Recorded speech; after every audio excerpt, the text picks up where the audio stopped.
negócios na economia verde. Senador, talvez o tema que esteja na vitrine hoje na Comissão de Meio Ambiente seja a alteração no Código Florestal. O senhor falou dos impactos ambientais, muito se discute sobre os impactos ambientais dessa decisão que o Congresso vai ter que tomar. Sua avaliação, esse código, da forma como veio da Câmara, veio já trazendo avanços ou veio permitindo mais desmatamentos? Não, eu diria que a Câmara se concentrou muito na intenção de regularizar o passivo ambiental. E teve um debate muito conflituoso, né? E faltou um pouco de moderação e de equilíbrio no debate na Câmara dos Deputados. E equilíbrio que o Senado tem procurado dar. O que eu tenho percebido aqui no Senado e tem me deixado bastante confiante e otimista que vamos conseguir produzir um texto bom no sentido de dar tranquilidade e segurança jurídica aos produtores rurais brasileiros, bom no sentido de garantir condições para que o Brasil continue sendo e seja cada vez mais um grande produtor de alimentos, um grande produtor de agroenergia, mas bom também no sentido de ter os olhos voltados para o futuro, de garantir a preservação dessa imensa biodiversidade que o Brasil tem e que é fundamental para garantir a sustentabilidade da nossa agricultura pelos serviços ambientais que esses ecossistemas propiciam, tanto do ponto de vista do abastecimento de água, tanto do ponto de vista dos polinizadores, tanto do ponto de vista da melhoria do solo, enfim, são vários serviços. Então eu tenho dito que nós temos que, primeiro, eliminar a falsa dicotomia entre desenvolvimento da agricultura e da agroenergia e destruição e preservação do meio ambiente. No fundo, caminham juntos. Devem caminhar juntos. Eu digo cada vez mais que com os instrumentos de ciência, tecnologia e inovação que nós dispomos hoje, necessariamente a agricultura ela deve caminhar junto com sustentabilidade ambiental, porque será a sustentabilidade da agricultura no futuro, inclusive do ponto de vista comercial, porque essa será uma exigência cada vez mais dos mercados consumidores. E, mais uma vez, nós percebemos a necessidade de incluir nessa agenda investimentos significativos e regulares em ciência, tecnologia e inovação. A Embrapa tem trazido para esse debate elementos importantes, mostrando que nós conseguimos, com um aumento de 48% da área plantada, de 45,8% da área plantada, um aumento de 248% na nossa produção. Ou seja, isso para mim deixa muito claro que a forma de reduzir a pressão sobre o avanço da fronteira agrícola sobre novos biomas é investir em ciência, tecnologia e inovação para aumentar a produtividade da nossa pecuária, fazendo com que a gente possa precisar de menos área para a pecuária e, com isso, abrindo mais áreas para a agricultura no Brasil. Mas eu diria que o outro grande desafio do Código Florestal no Senado é a construção de instrumentos econômicos que incentivem a preservação. É muito importante não nos limitarmos às atividades de fiscalização e controle previstas no atual Código Florestal, que não foram suficientes para preservar o meio ambiente. Até porque a gente viu a grande parte dos produtores hoje já estão em desacordo com a lei porque não conseguiram, ou dizem não ter conseguido cumprir as determinações ambientais previstas na lei, né? É verdade, esse é o nosso grande desafio, fazer uma lei que tenha eficácia, mas que não apenas regularize a situação do passado, e os relatores já concordaram em dividir o código, colocando uma área para disposições transitórias que vai tratar do passivo ambiental e uma outra parte que vai tratar do futuro. E nessa que vai tratar do futuro, nós necessariamente temos que construir instrumentos econômicos que incentivem a preservação. O que a gente percebe é que apenas os instrumentos de fiscalização e controle não foram suficientes. Só punir não adianta, precisa premiar.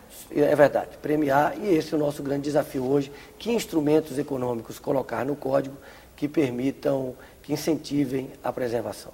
Em relação a esse passivo, o senhor é a favor desse chamado perdão das dívidas? Muito se falou por parte dos ambientalistas que as dívidas estavam sendo anistiadas por parte dos desmatadores, né? Ou aos desmatadores. Essa questão tem que ficar absolutamente esclarecida no texto. Eu não sou a favor de anistia alguma e entendo que a parte que veio da Câmara obrigando a recomposição de 15 metros para as áreas de preservação permanente, de rios até 10 metros, já seria um grande avanço. E agora tem que ficar muito claro no texto, porque no meu entendimento, no texto que veio da Câmara, há uma contradição entre o caput do artigo 8º, que praticamente legaliza todas as ocupações de áreas de preservação permanente existentes até 22 de julho de 2008, e no meu entendimento ela é contraditória com o artigo, salvo engano, 35 do texto, que obriga a recomposição de pelo menos 15 metros nas áreas de preservação permanente que foram convertidas até a data de 22 de julho. O senhor lembrou agora há pouco que os impactos ambientais estão longe de ficar só na esfera agrícola, elas também impactam sobre as cidades. A gente tem áreas de proteção nas encostas, também nos centros urbanos, e o país, a cada período de chuva, testemunha a perda de centenas de vidas, de ocupações irregulares nesses morros. Essa discussão sobre os centros urbanos também está sendo levada em conta nos debates aí do Código? Sem dúvida. E eu diria que as áreas de preservação permanente, elas são, junto com as reservas legais, elas são o coração do Código Florestal brasileiro. As áreas de preservação permanente ripárias, por exemplo, nas beiras dos rios, elas são fundamentais para garantir a quantidade e qualidade de água. Elas são fundamentais para preservar os corredores ecológicos, onde possa haver o fluxo gênico, onde pode fazer a locomoção das espécies. Elas são fundamentais para a reprodução da nossa biodiversidade. Ali, muitos animais se alimentam, buscam abrigo, se reproduzem e prestam serviços ambientais, como, por exemplo, os polinizadores, as abelhas, que, por estudos apresentados pela Embrapa, aumentam muito a produtividade de determinadas culturas em função da polinização. Mas as áreas de preservação permanente, nos topos de morro, nas encostas de morro, especialmente nas cidades, elas têm um papel fundamental no sentido de garantir a fixação daquele solo, evitar que haja grandes movimentações de solo que provocam tragédias como assistimos regularmente no Brasil nos períodos de fortes chuvas, nos meses de verão. Portanto, a preservação dessas áreas é fundamental para preservar o espírito maior do Código Florestal brasileiro, que está exatamente nas áreas de preservação permanente e nas áreas de reserva legal.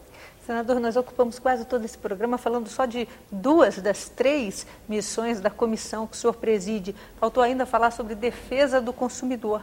Para finalizar, eu gostaria que o senhor apontasse quais são hoje as principais discussões nas leis de proteção ao consumidor no país hoje, uma lei que já completou seus 20 anos e que o Congresso recentemente já voltou a discutir.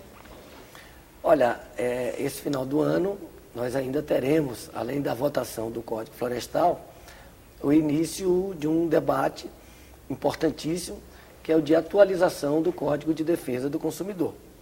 O presidente Sarney criou uma comissão de juristas renomados, com enorme experiência na área, presidida pelo ministro do Superior Tribunal de Justiça, Herman Benjamin, com vários componentes que participaram, inclusive o ministro Herman Benjamin, da elaboração há 21 anos atrás do Código de Defesa do Consumidor.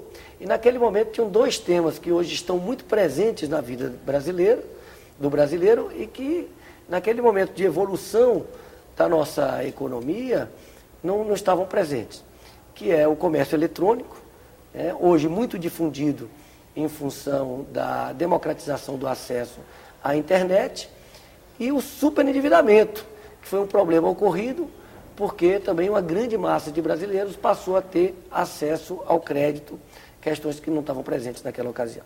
Então, esses são 2 temas fundamentais. Sempre faço questão de reiterar que qualquer defesa no Código de Defesa do Consumidor deve ser no sentido de atualizá-lo e de ampliar os direitos do consumidor, jamais retroceder, e, portanto, esse deve ser um debate também, esse será um debate que iniciaremos ainda no mês de novembro. Ou seja, passado o primeiro momento de grandes debates com o Código Florestal, vem aí mais uma boa leva de debates sobre o Código de Defesa do Consumidor e outros temas, né, que sempre vão surgir, porque numa agenda que une meio ambiente, defesa do consumidor e fiscalização e controle, os temas são quase infinitos.